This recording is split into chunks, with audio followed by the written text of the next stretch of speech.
Hey, Dr. Mike here. Crawling, creeping, pulling, aching. Does that sound like your legs at night? It could be restless leg syndrome. Stick around to learn more. You're listening to Live Foreverish, a show dedicated to helping you live just a little longer.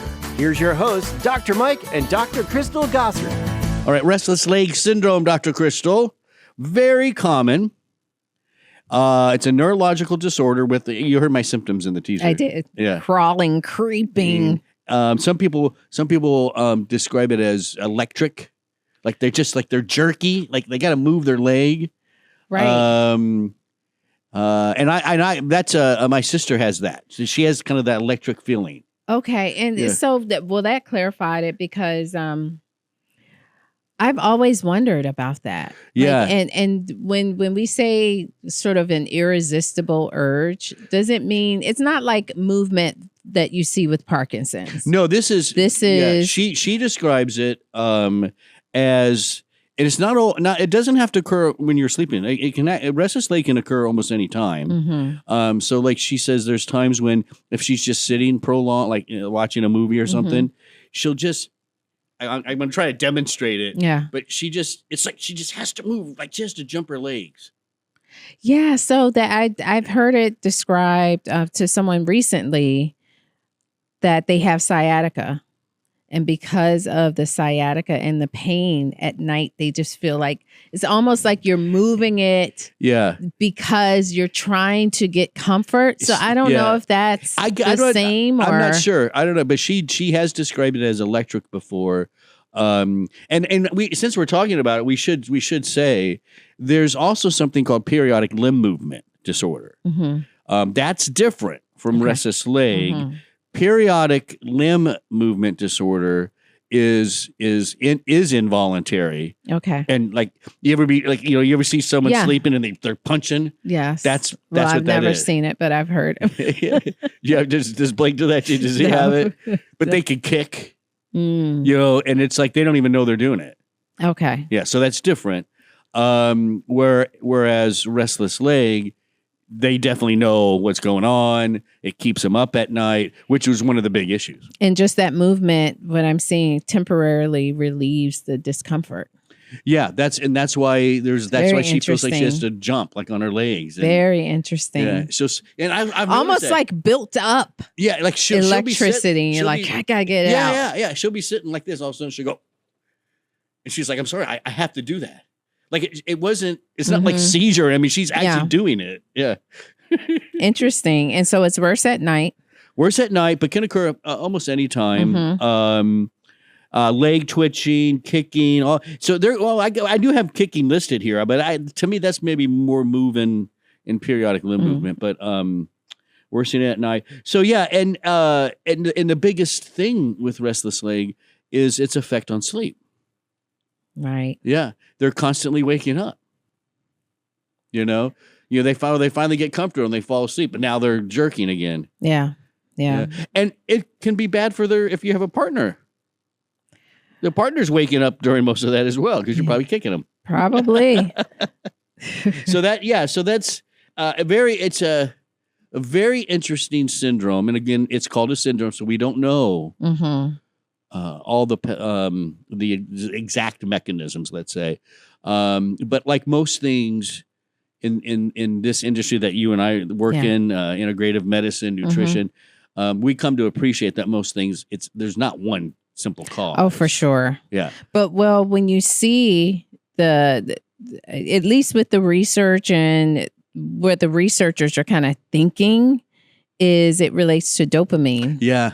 So in circadian rhythms and stuff. Brain dopamine pathways. And then this interesting link between iron metabolism, which then results in poor dopamine metabolism. Yeah. So you see it in individuals who may be anemic, but that anemia is impacting their dopamine. Yeah. So it seems like all roads are kind of leading towards dopamine. Yes. Effects, and just the neurotransmitter activity changes.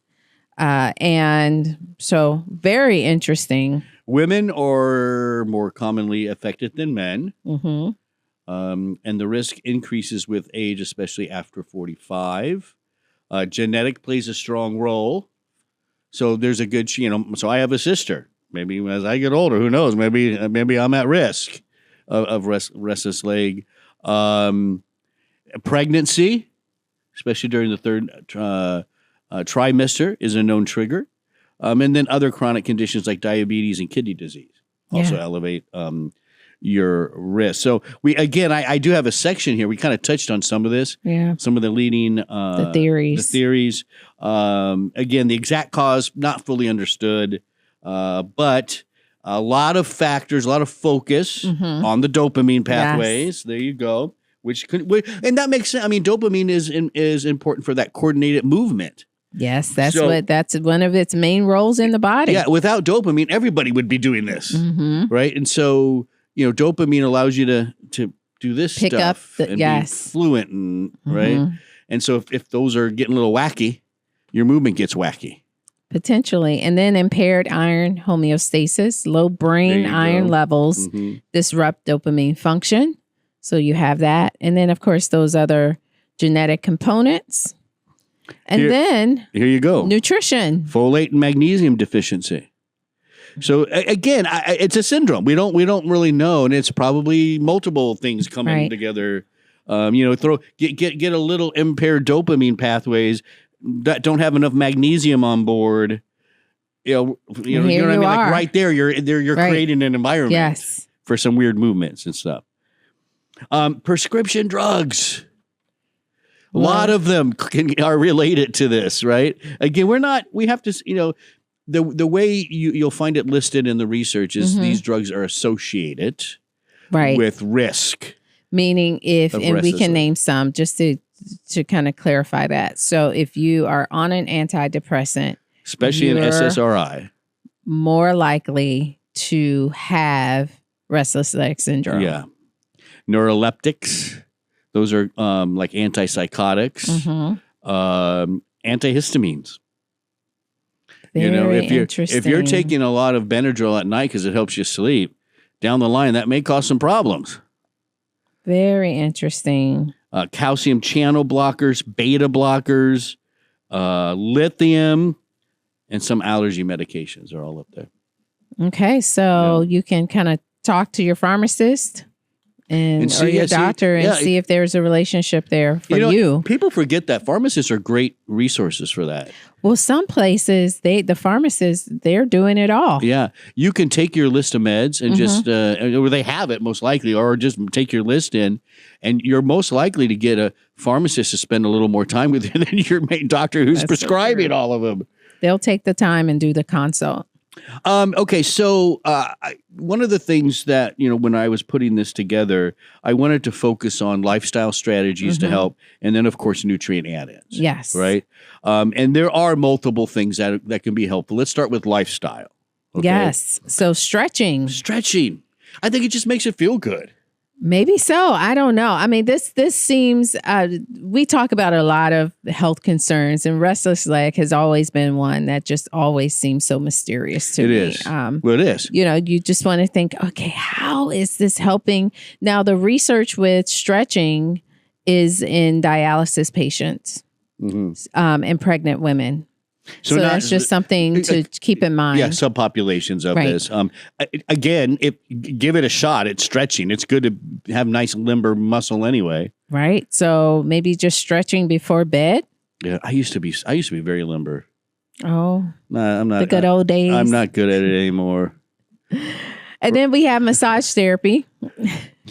Who doesn't like that? Go ahead. Hey, especially if I can get, what's funny, if you can get the necessity needs document from your doctor, so then you can get some coverage for your massage therapy. Yeah, it'll be covered. You have to kind of think outside the box. Yes. And interesting here, it says a meta-analysis suggests that massage therapy, especially with lavender oil.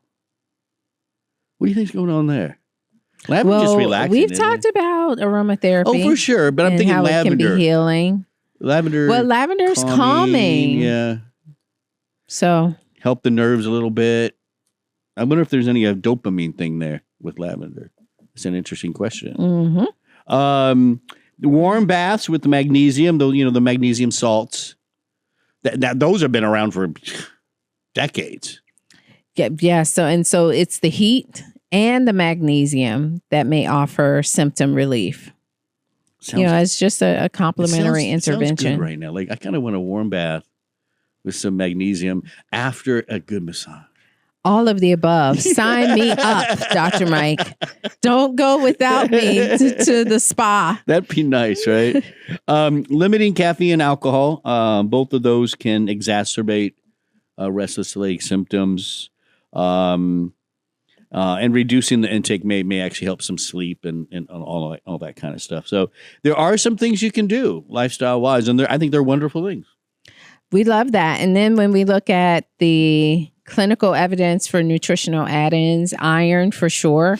Yep. If you're deficient in iron, or you just kind of have low iron according to a ferritin. Yep. And that's before you get to anemia, you can detect the low iron. It's an early indication. Yes. And you want to make sure you're replacing that iron. Magnesium, why not? Love it. Get yourself eat your leafy greens. Brazil nut.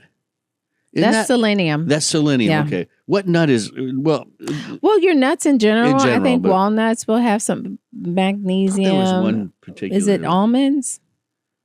I can't remember. But let's be honest. I mean, food first, but in most cases you're probably going to need an extra a capsule for magnesium. Clinical trials support magnesium supplementation. Especially if you're low, and most people are. And then they just have some little cases here where they list symptom relief, improved sleep, and then a novel form, magnesium L-threonate. Not novel to us. We've been talking about it for years. Maybe even more effective for restless leg because it's able to get the magnesium into your brain. Potentially. We need to see some research. Yeah. That's listed here. It says it really that idea needs to be clinically validated better, but it's a thought. And then folate. Simple stuff. And this is especially in pregnancy. So just make sure you are taking your prenatal multi-nutrient if you're pregnant. Yeah. That will have the folate. Other nutrients, just to mention, since they're listed here, vitamin B12, vitamin D, maybe even vitamin E, all of which have been linked to nerve health and restless leg relief in some studies. All right. So there we are. Restless leg. Restless leg. Yeah. I'm going to definitely try to get my sister. My sister doesn't really like taking pills or anything like that. But if I can get her to get some massage therapy, make sure stretching, she's checks her iron status. Yeah. And we can do some blood Could work. Be it. Yeah. To help her out. Because I know it affects her sleep a lot. Aww. And you know how sleep is. Come on. If you're not sleeping well, you're not happy. At all. You get a little cranky. All right, there's restless leg syndrome. For a lot of other episodes, you can go to liveforeverish.com, and when you can find, I guarantee you, in that library there are probably several episodes that you're going to be interested in. Oh, for sure. Yeah, so go ahead and check that out. Download them, like them, share them, comment, give us a review, and subscribe so you never miss a show at liveforeverish.com. And then Life Extension would like to say thank you and offer you a discount code podcast for 10% off $50 or more plus free shipping. That's at lifeextension.com. I'm Dr. Mike. That's Dr. Crystal. Thanks for listening.